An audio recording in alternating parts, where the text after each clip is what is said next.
So friends, let's see today's Keema recipe. Now I've taken a large pot and I'm going to add 2 tablespoons of oil.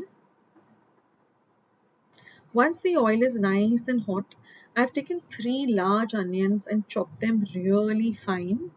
So add this chopped onions to the hot oil. Fry the onions for at least 5 minutes. We want to fry the onions really well for this recipe.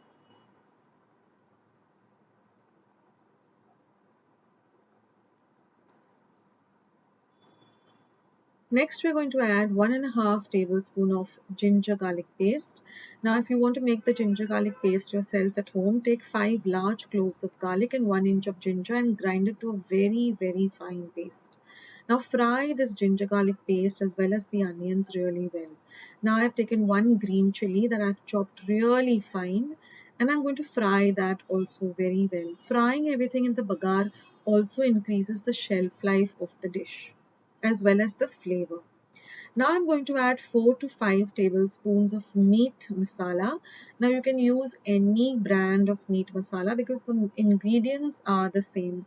Today I'm using the Suhana brand. And I'm also going to add 2 teaspoons of Kitchen King masala. Here I'm using the Everest brand, but you can use any brand.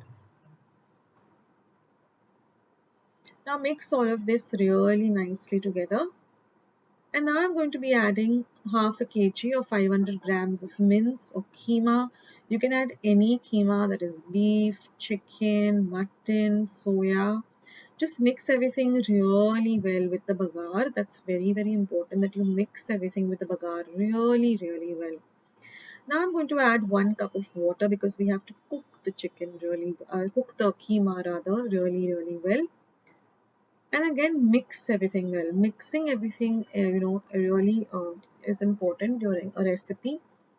Now, keema is such a versatile thing. I make so many things with keema. Of course, you can have the keema like this with pav. Then, okay, now I'm going to add some salt to taste. Then, if you dry the keema a little bit, you can make keema parathas, you can make pan rolls, you can make potato chops. The list is endless. So now mix everything really well and depends on how you want to have it. If you want to have it as a curry, then add a little more water. Now I'm adding 2 teaspoons of Kashmiri red chili powder.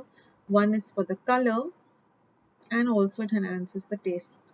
And I'm going to add one very favorite ingredient of mine, which is 2 tablespoons of kasuri methi, which is nothing but dried fenugreek leaves. This really enhances the flavor of this keema. Now, some people like to add, peas, green peas. Some people like to add small potatoes. The choice is yours. You can add whatever you want to this keema. And I'm going to add a little bit of fresh coriander now. And of course, I'm going to add a little at the end for garnish. And now mix everything well. And now we're going to simmer this. That is, cover it with a lid and cook it on a very low flame for at least 10 minutes, stirring in between. Don't forget to stir in intervals. And then afterwards, after 10 to 15 minutes, I'm just going to give it one final mix so that everything comes together. And then I'm going to turn the flame off and I'm just going to garnish it with some lovely fresh coriander. And this lovely keema is all ready to enjoy. Today's video, and if you would like to see more videos like this, then don't forget to leave this video a big thumbs up. Also, by clicking the thumbs up icon. Also, don't forget to subscribe to my channel and become a part of Akshita's recipes. Once you have subscribed, there is a small little bell icon that will pop up, so just click on that.